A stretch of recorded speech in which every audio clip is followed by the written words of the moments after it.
మన ముకుంద జ్యువెలర్స్ కొత్త బ్రాండ్ పూర్వి అందమైన 18 గ్రామ్స్ బంగారు ఆభరణాలు అందుబాటు ధరల్లో వివరాలకు సంప్రదించండి. అందరికీ నమస్కారం. శరణాగతి మార్గం కార్యక్రమానికి స్వాగతం. కార్తీక మాసంలో పూజలు, నోములు, వ్రతాలు, దీపాలు అలసిపోయారా? ఇంకా అప్పుడే అలసిపోతే ఎట్లాగా? ఇప్పుడు వచ్చేది మార్గశిర మాసం. మార్గశిర మాసం కూడా విష్ణుమూర్తికి చాలా ప్రీత్యర్థం అని చెప్తూ ఉంటారు.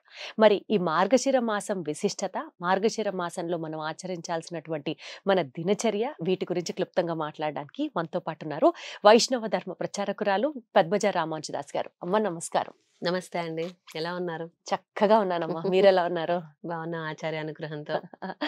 సో నేను చెప్పినట్లు కార్తీక మాసం అయిందే అమ్మయ్య అని అనుకోవడానికి లేదు.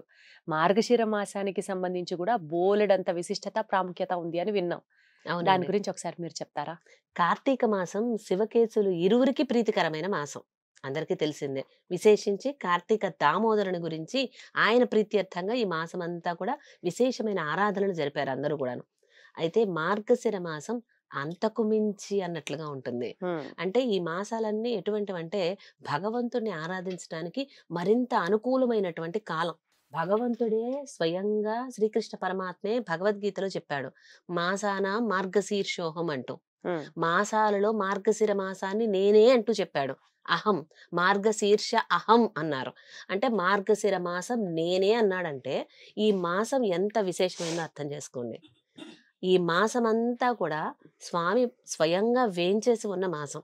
ఎందుకంటే ఉదాహరణకి ఒక రోజులో 24 గంటల్లో తెల్లవారుజామున ఉండేటువంటి బ్రాహ్మీ ముహూర్తం లేదా బ్రహ్మ ముహూర్తం అంటారు.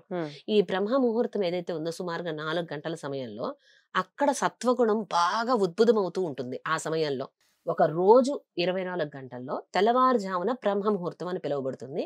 సత్వగుణం బాగా ఉద్భుతమవుతూ ఉంటుంది.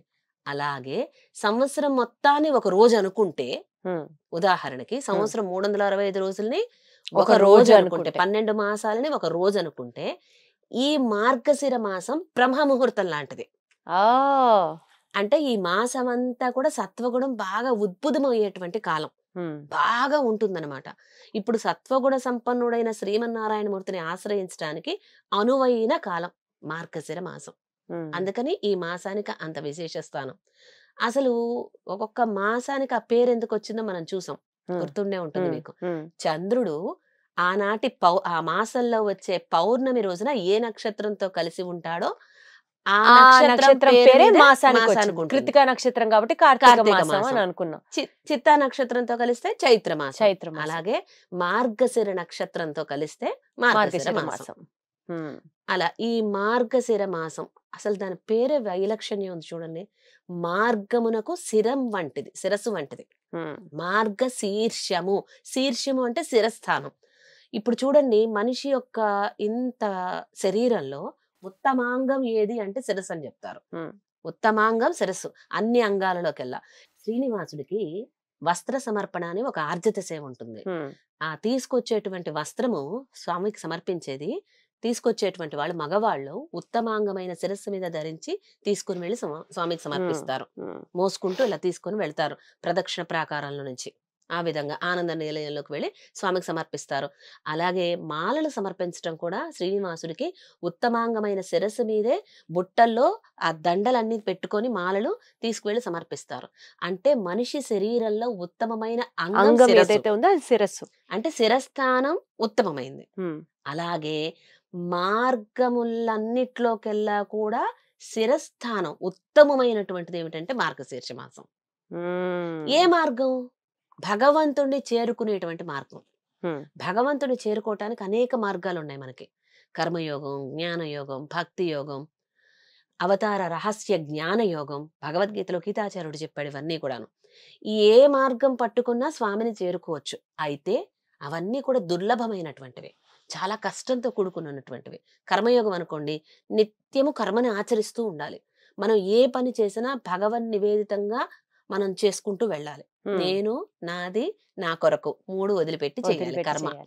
అప్పుడు కర్మ యోగం అనిపించుకుంటుంది అది. ఇక జ్ఞానయోగం అంటే భగవత్ వైభవాన్ని తెలియజేసేటువంటి అనంతమైన వాంగ్మయం ఉంది.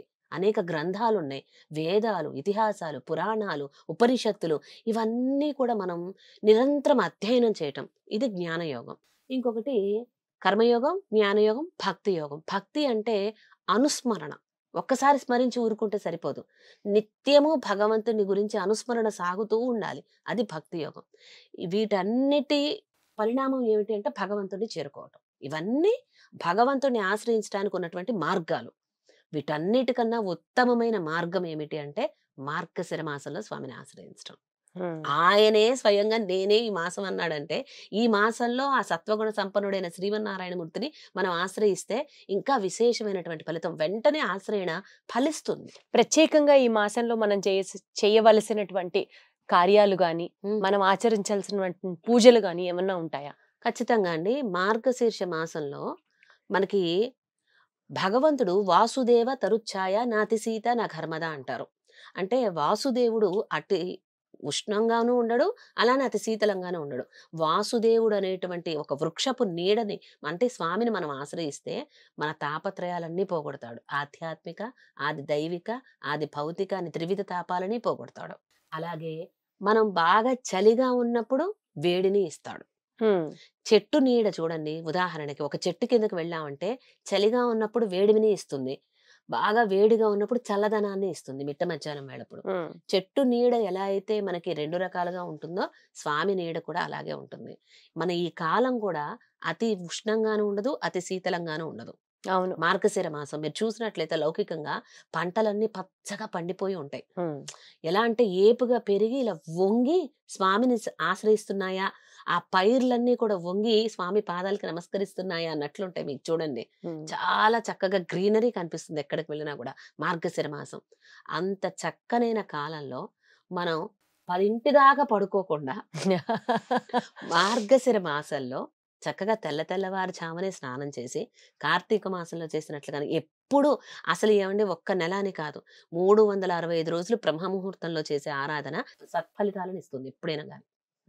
ఆ 4 to 6 మధ్య ఉండేటువంటి కాలం చాలా సత్వగుణంతో ఉంటుంది, ప్రశాంతంగా ఉంటుంది వాతావరణం. మనం కూర్చొని ధ్యానం చేసిన భగవంతుడి మీద మనసు లగ్నం కావడానికి ఎక్కువ ఆస్కారం ఉంటుంది. అందుకని ఎప్పుడైనా సరే విశేషించి ఈ మార్గశిర మాసంలో తెల్లవారుజామునే లేచి స్నానం చేయటం ద్వారా బయట ఉండేటువంటి వాతావరణానికి మనం కూడా కొంచెం అడాప్ట్ అవుతాం. అది చాలా మంచిది పద్ధతి. ఈ మార్గశిర మాసంలో ఆ శ్రీమన్నారాయణమూర్తిని ఆశ్రయించడానికి అనువైన కాలం కాబట్టి చక్కగా ఆరాధన అవగానే ఏదో ప్రసాదం భగవంతుడికి మనకి చేతనైనంతలో సమర్పించి ఆరాధన అవడంతో కోవిలకు వెళ్ళి చక్కగా దేవుణ్ణి దర్శించుకొని రావటం. ఈ మార్గశీర్ష మాసంలో కూడా విశేషమైనటువంటి పుణ్యక్షేత్రాలు మనకి శ్రీ వైష్ణవ సంప్రదాయంలో దివ్య దేశాలు లేదా దివ్య తిరుపతులు అంటారు. ఏవైనా వెళ్ళి సేవించుకొని రావటం ఇదంతా కూడా చేస్తుంటారు. భగవంతుడి యొక్క స్తోత్రాలు విశేషించి పారాయణ చేయటం ఇవన్నీ చేస్తుంటారు. ఇంకా విశేషించి మార్గశీర్ష మాసంలోనే దత్తాత్రేయ జయంతి వస్తుంది, గీతా జయంతి వస్తుంది. సకల వేద సారమైంది, సకల ఉపనిషత్ సారమైనటువంటిది భగవద్గీత. 18 అధ్యాయాలలో గీతాచార్యుడు మనం ఎలా ఉండాలి, ఎలా ఉండకూడదు, ఏం ఆహారం తీసుకోవాలి, ఎంత తీసుకోవాలి, ఎలా తీసుకోవాలి, ఎప్పుడెప్పుడు తీసుకోవాలి, ఇలాంటి విషయాలు కూడా చాలా డీటెయిలింగ్గా మనకి ఒక్కొక్క శ్లోకంలో అనుగ్రహించారు. అటువంటి భగవద్గీత స్వామి అనుగ్రహించింది ఈ మాసంలోనే. డిసెంబర్ 1వ తేదీన గీతా జయంతి రాబోతుంది. ఆ రోజున మరింత వివరంగా భగవద్గీత వైభవాన్ని మనం మాట్లాడుకుందాం. తప్పకుండా. అలా ఈ మాసం అంతా కూడా విశేషమైనటువంటిది, శ్రీమన్నారాయణమూర్తికి ఆరాధన చేయడానికి అనువైనటువంటి మాసం. సహజంగా ఎప్పుడు విష్ణు సహస్రనామం చేసుకున్నా మంచిదే అంటారు. ప్రత్యేకంగా మార్గశిర మాసంలో విష్ణు సహస్రనామం గనక చదివితే ఆ మాసం అంతా కూడా ఇంకా చాలా మంచిది అని విన్నాను. అవునా? అవునండి. సంకీర్త్య నారాయణ శబ్దమాత్రం విముక్త దుఃఖ సుఖినో భవంతి అన్నారు. నారాయణ శబ్దం మాత్రం విన్నా చాలు మన ఈ యొక్క దుఃఖ సాగరం నుంచి బయటకు రావచ్చు, విముక్తి లభిస్తుంది అని అంటారు. అటువంటి విష్ణు సహస్రనామాలు మనం నిత్యము పారాయణ చేయాలి. ప్రతిరోజు విష్ణు సహస్రనామం సేవించాలి. కుదరని పక్షంలో పర్వదినాల్లో సేవించాలి. ఈ మార్గశీర్ష మాసం 30 దినాలు పర్వదినాలే.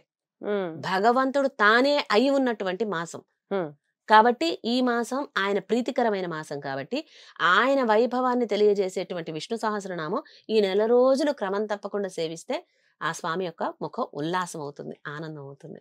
కాబట్టి ఈ మాసం విశిష్టత తెలుసుకున్నాం కాబట్టి ఖచ్చితంగా రోజు విష్ణు సహస్రనామాలు పారాయణం చేయడానికి ప్రయత్నం చేయండి. మనసుంటే మార్గం ఉంటుంది. అంతా మంచి జరగాలని మనస్ఫూర్తిగా కోరుకుంటూ ధన్యవాదాలమ్మా. జై శ్రీమనారాయణ. జై సర్వం శ్రీమన్ శ్రీకృష్ణ శ్రీకృష్ణ అర్పణమస్తు. అర్పణమస్తు.